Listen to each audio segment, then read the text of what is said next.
Good morning everyone and welcome back to a brand new video of Fox Flicks on the Game Theaters. Today we're taking a look at FNAF, the secret Afton kill.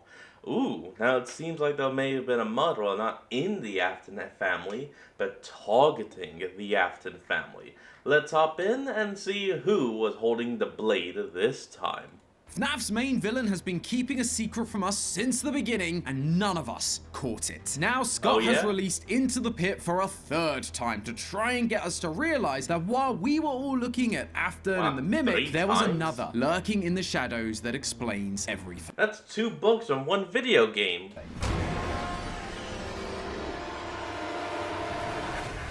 Hello Internet! Welcome to Game Theory, the show that revisits FNAF lore about as much as Scott does. Yeah, if you haven't already heard, we've gotten the second main entry in Scott's interactive novel trilogy. It's called Return to the Pit, and if you're a fan of FNAF, that name will absolutely ring a bell. In 2019, we had the first ever Fazbear Fright story called Into the Pit. Then, last year, we had Into the Pit, the game. And now, Scott is returning to what is clearly his favorite story in the franchise for a third time. But do you want to know what's more infuriating than Scott telling us the same story over and over again? Scott changing that story just slightly each time. For both the original story and the game, the missing children's incident was shown to involve 6 kids, rather than the typical 5 that we've been told about in the game, which in and of itself caused lots of disagreements within the fan base. But now in this new book, do you want to guess how many kids there are? It's been changed back to 5. Is this to line it up more with the games? Does that mean that this version is canon, but the original Fazbear Fright isn't? Scott, my guy, I literally spent an entire episode talking about how it would be nice if the books were canon, and then you go and pull this on me? I mean, I'm thankful you didn't change it to something crazy like 7, but seriously. I said that. That being said, this version of the story being more likely canon than the other versions does allow for some interesting theorizing. Something I did. At this point, Scott needs to just post a list online saying, alright, here's everything that's canon. Of course, it would be the games, but then it would be anything else, like movies, which probably would not be likely at all. Books, comics, stuff like that. And then anything not listed would, of course, be non-canon. Like, that would be the easiest way. It's like, alright, here's everything that's canon. If it's not on there, it's not canon.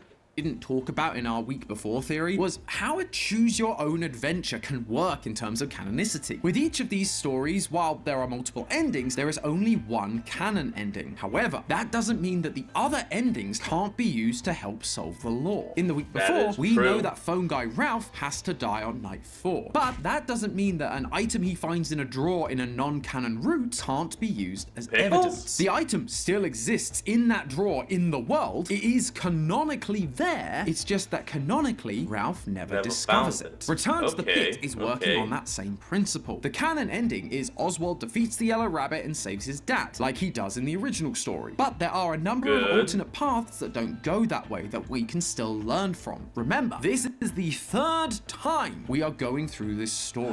Clearly, there is something that we've been missing that Scott is trying to draw our attention to. And while I was reading one of the alternate endings, something hit me around the face like a yellow rabbit in 1985. This one ending doesn't just add another log to the is it canon fire. It set off a chain of dominoes that completely changed my outlook on the franchise. It seems crazy, but if you'll stick with me, I promise you, you'll realize just as I did how this book affects the timeline. Hey man, we're here for the ride. Let's buckle up. In Fazbear's Full Fest origins, and one of the most confusing yet most important villains in this franchise. No, I'm not talking about Afton, and it's not the Mimic. Get your arcade tokens ready, theorists, because we've got a prize waiting for us to collect. Lore. Before we get too into the details, in case you somehow missed the last 5 years of this story existing, Into the Pit is about a kid named Oswald. During his summer break, his dad drops him off at a local pizzeria called Jeff's Pizza. While there, he discovers a ball pit that has strange powers. It can take him back in strange time powers. Time to 1985. Back then, it wasn't Jeff's pizza, but Freddy Fazbear's pizza. There, he finds a golden rabbit mascot that lures him into a back room and reveals to him a lineup of dead children. Oswald runs to the ball pit to escape and finds his dad on the other side, but the yellow rabbit follows him, pulling his dad into the pit and taking his place in Oswald's life, driving him home, sitting at his dining table, and sleeping in his bed. Oswald has to— Okay, how big big is Afton if he has to sit on the bed like that? Like, what, is Afton surprisingly 7'2" or some shit? Oh boy. Break out of his own house and return to the pit in order to find his dad, where he manages to trap the yellow rabbit and put an end to it. Now, in the original Fazbear Fright story, it was unclear what exactly was going on with this bull pit. Was it really using time travel, or was it Oswald seeing agony-induced memories of the other victims that died in the bull pit? Agony being a powerful negative emotion that works kind of like Remnant, but not really. Listen, don't worry about it. It's really not that important, because in this new telling of the story, as well as the game from last year, we're being shown that this bull pit is using physical time travel. In the game, Oswald is able to take objects from the future into the past and vice versa. And in Return to the Pit, Oswald meets a grown-up Chip, one of the kids he met in 1985, and Chip remembers him. So these retellings do seem to be showing us that it really is a time-traveling bull pit. And if that's the case, then there are a few other details that really begin to matter. Suddenly, anything Oswald witnesses in 1985 are real things present in 1985, even if they aren't the canonical route. And with that in mind, one of the alternative paths becomes very interesting. In 1985, Oswald has the option to leave Freddy's. Once he steps outside, he hears a voice calling for help. If we follow the voice, Oswald is led to a basement around the back of Freddy's. He makes his way down the stairs and is swiftly bonked over the head by the yellow rabbit. As he lies on the floor in a pool of his own blood, beginning to lose consciousness, he hears the voice laughing at him. Now, you may be wondering why. Wait a minute. Laughing voice? A child's voice? Balloon Boy?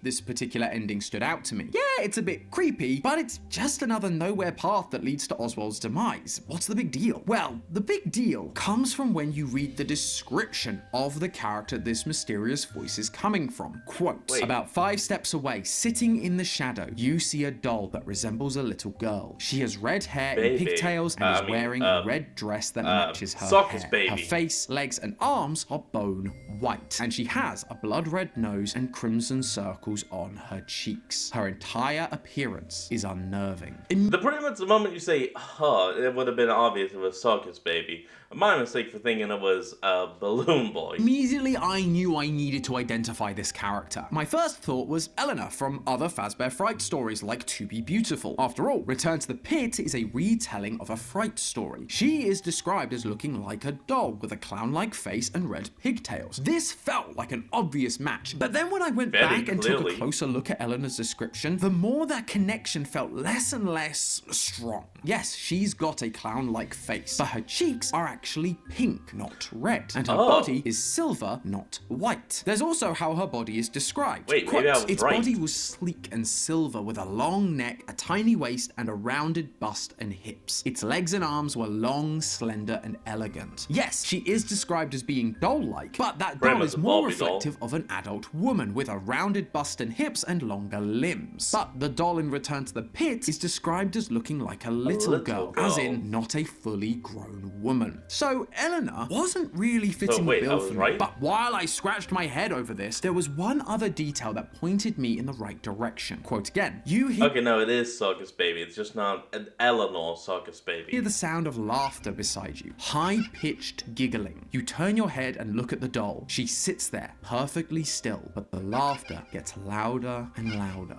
As we've discussed, it feels like this book is trying to align itself with the game canon. So, a red nose, red cheeks, red hair, a red dress, and a creepy childlike laugh can only match one character. Plush Baby. Now, if you're like me, you're probably sitting there thinking, what the heck is Plush Baby doing here? Her inclusion felt... I was half right. so intrusive. Like an annoying ad that keeps asking for your data on every website you visit. Or like Santi as he follows me around the office. Fortunately, today's sponsor NordVPN can help me out with at least 2 of those things. NordVPN allows me to deal with all these intrusive ads with their next level malware blocking features and encryption. Glitchtrap ain't getting anywhere near my personal data. And as for Santi, NordVPN has thousands of servers around the world and they're ultra fast too. So in an instant, I can just set my location to another country like my home of the India. UK. And now I can not only enjoy a massive library of new streaming content from places like Netflix and Disney Plus, but I also don't have to look at Santi's stupid face anymore. You do realize that it doesn't literally change your location, right? I don't know, do you realize there's an agony murder rabbit behind you? Do you even hear what you're saying?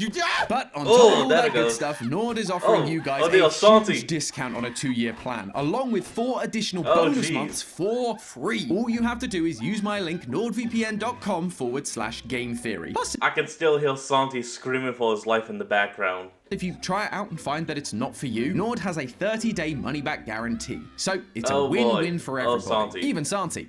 Oh. Well, if you want to take your online security seriously, protect your data, and explore a world of content outside of your region, click the link in the description or use my link, nordvpn.com/game theory. Thanks to NordVPN for sponsoring this episode. Now, let's figure out what Plush Baby is doing here. The truth is, I've actually been asking this question for a long time. Plush Baby was first introduced back in FNAF VR Help Wanted as a simple plushy version of Circus Baby, even using the same lines as her, just higher pitched. Level was, let's say, challenging.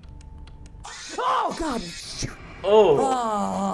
But from a lore perspective, this was a VR game made by Fazbear Entertainment to fix their reputation while also promoting merchandise. So a plush version of Baby that people could then love or hate that they could then take home with them makes a lot of sense. What didn't make a lot of sense is the fact she kept reappearing in games that didn't have that lore purpose. In Help Wanted 2, we're essentially a technician fixing all the attractions. But there Plush Baby is, making her way towards us to jump scare us. In Security Breach Ruin, Cassie can find a secret room inside Bonnie Bowl that, when you take off the Vanny mask, reveals a room full of plush babies all laughing like they do, only to disappear when you turn your back. And you can also collect AR versions of the plushie, with Cassie's only comment being, what is she doing here? Not only has Scott been including her in all the Steel Wool era FNAF games, but he is specifically calling out that her presence is weird. And now she's being shoved into Return to the Pit during 1985. What is Scott trying to tell us with this character? Well, take a look at Plush Baby's design compared to the character she's based on, Circus Baby. What difference do you notice? Besides the fact that one is a doll and one is a 7-foot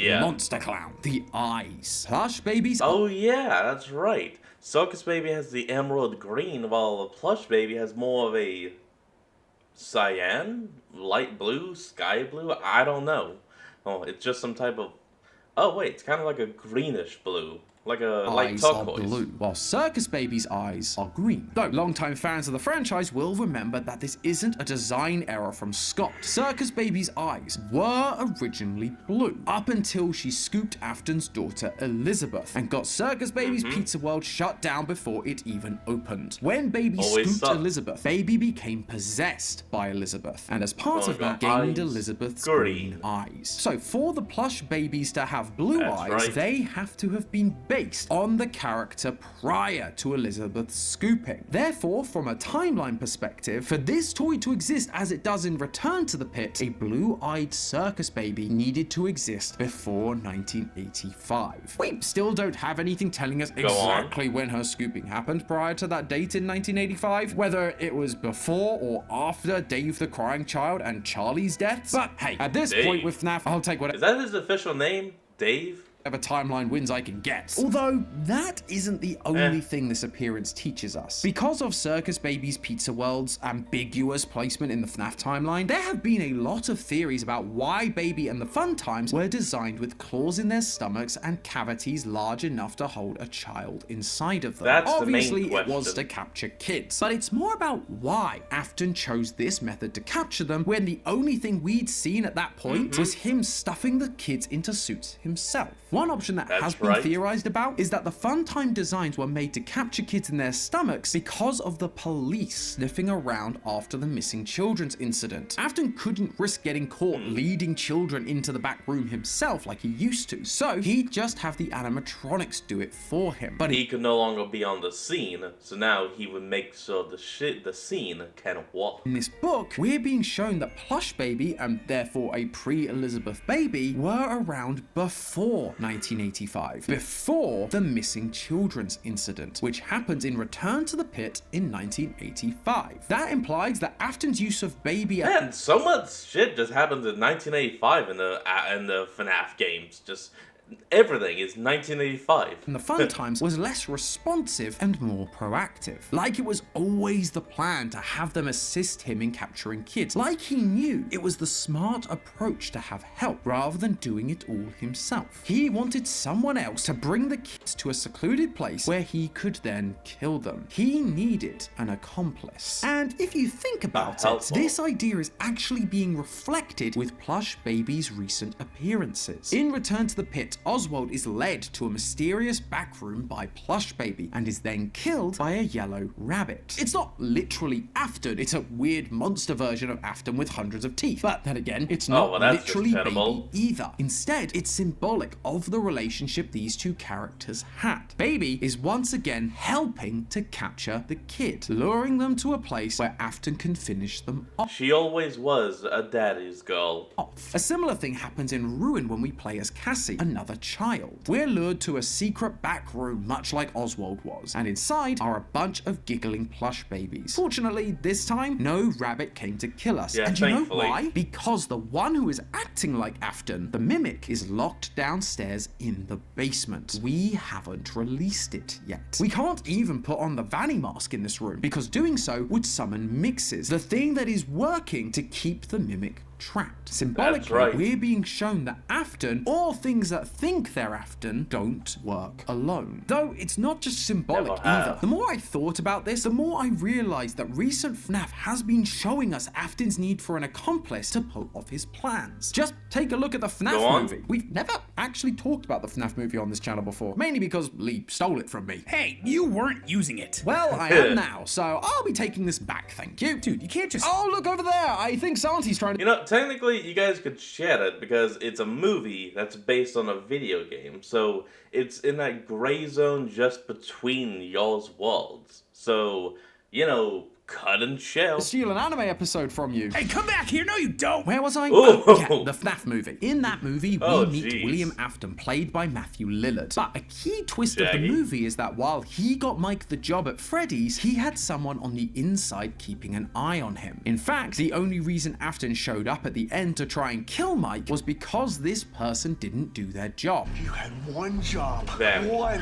Keep him in the dark and kill him if he got too close. That's two That's all you had to do. His own daughter, Vanessa, in the movie universe, is Afton's accomplice. Just like how Baby, an animatronic that would be possessed by Afton's daughter and represent her going forward, was his accomplice in the game timeline. Now, look, I know this idea that Afton has always had an accomplice might sound like a bit of a stretch. He's always had a daughter accomplice for some reason. It always seemed like Afton was the sole killer. And believe me, I get it. I've been going back and forth with Ash on this topic for weeks. Just look at this whiteboard. Does this look like something sane people would write? But trust me, I really think there's something to this idea that Afton always needed an accomplice, especially because it would really begin to explain why Vanessa was so important to Glitch Trap in the modern games. I always found it a bit weird that the Mimic 1 program acting like Afton, otherwise known as Glitch Trap, decided that he needed to brainwash someone in order to accomplish its goal. It's a cool concept, and we've always liked the Cult of Afton idea, but it just felt a little out of the blue compared to other developments in the franchise. The only logical explanation we've had is that it needed a new body to be made because its main body was destroyed and locked away down in the FNAF 6 location. But if I'm right about what this book and all of these other games are showing us, then it is way more than just a simple put me back together plan. It was the Mimic once again following in Afton's footsteps. It needed its own accomplice. The other weird detail that we just couldn't quite answer was, why did Vanessa look like grown-up Elizabeth? Blonde hair and green eyes. Unlike in... That's not really blonde. I mean, I guess you could say it's strawberry blonde, but that's not really blonde. And I mean on Elizabeth. That's clearly red hair. In the movie, she didn't appear to actually be Afton's daughter. The timelines didn't match up. But if the Mimic was copying everything Afton did, from killing kids in the back room during VIP to literally wearing the bunny costume Afton used to wear, then it couldn't have just anyone be its accomplice. It needed to find one that matched Afton's previous accomplice, Circus Baby, i.e. Elizabeth. And here's the thing, for once, I don't think this is just another one of those clarifying details that we've talked about in previous episodes. When Scott clarifies small details, they tend to be very obvious and direct. But this relies much more on us connecting the dots and using symbolism. So much so that he's been shoving it in our faces for the past 5 years, and we're only just starting to realize what it means. That, dear theorists, tells me that while this modern era of FNAF has moved on physically from the days of Afton and Henry, there's still much more for us to learn about them and how they operate. And I believe it's going to affect where this franchise is going. And ironically, I think that ties together really nicely with the thing we've been theorizing about for a long time. Fall Fest. Fazbear's carnival origins from the 70s that we'll hopefully be getting to see more of in the new game, Secret of the Mimic. This is where a bunch of our previous theories all come together. In my very first FNAF theory, I briefly mentioned how Circus Baby has always been the oddball in terms of design aesthetic compared to all the other characters. But a circus like Fall Fest would allow her design to feel much more at home, especially now that we have designs like Jackie. In my Secret of the Mimic theory, I also theorized that Fall Fest, specifically of 1979, would be where we'd get to see one of Afton's earliest kills, maybe even his first. This was because of a quote used by Steel Wool's design director when the trailer for the game dropped, a line from Shakespeare's Julius Caesar that comes from a scene between Mark Antony and Brutus, where Brutus had killed Caesar, but Antony couldn't accuse him publicly. I believe this was reflecting Afton and Henry, with Afton being Brutus, Henry being Antony, and an innocent child filling the role of Caesar, because Caesar loved Brutus just like the kids loved Afton's yellow rabbit. I believed that much like Antony, Henry was unable to accuse Afton publicly despite knowing about it because it would lead to the downfall of his business. So by combining these two theories, as well as what we've talked about today between Afton and Baby, we get a much clearer picture of what we can expect to learn about from Secret of the Mimic. Not only are we likely to learn about one of Afton's earliest kills, but we're going to see the true introduction of his accomplice that he's been using since the beginning. Baby, someone that will distract parents and help Afton lure kids into a secret area and kill them. If I'm right, this would further explain why after the death of his son, his first instinct was to go back to Baby. Oh, so I guess it is Dave Afton. For his new venture. It was a return to form, back to the partner he could trust after his previous partner Henry betrayed him by making an animatronic that killed his son. The only thing I'm not really sure about, and the thing I'm most excited to see, is who this accomplice actually was. As I mentioned in previous theories, Fall Fest wasn't the era of animatronics, but costumes. So this baby accomplice won't be the bundle of wires we know today. It will be a costume worn by a human performer. Was it just another person playing the baby clown role? Oh wait, could it have been Afton's wife? As part of the circus I would finally get her involved. Or was it Afton's actual baby, Elizabeth? A little girl dressed as a clown, helping her dad at his circus job by playing with other kids, making her more of an unknowing accomplice, like Vanessa is the reluctant follower for the Mimic. I think thematically it works really nicely, and it explains the whole baby name, but we just have no idea how old Elizabeth is at any point in the story. So it's hard to say for sure that she'd have even been alive during 1979. Maybe that's another point of clarification that Scott will add for us in Secret of the Mimic. Or, they'll just do another retcon and then gaslight us into thinking it was there the whole time. I'll admit there's also the chance that this is where Jackie / the Mimic comes into play, with their clown design being the premise for Baby later on. They were initially the accomplice learning from Afton, but later became the master, turning Vanessa into their own accomplice. But what do you guys think? I know that this one feels like a big swing, so I'd really love to hear what you think right now over on GT Live. Ash and I are going to be talking about FNAF until we physically can't anymore. So there's plenty of 5 hours you guys talked about that. Oh boy. Alright everyone, that's going to be the end of today's episode, and I hope you all enjoyed this. Remember to like, comment, and subscribe for more. Link to the original will be in the description below, and I'll see all of y'all next time when we flick back. Until then, this is Fox, signing out. Peace.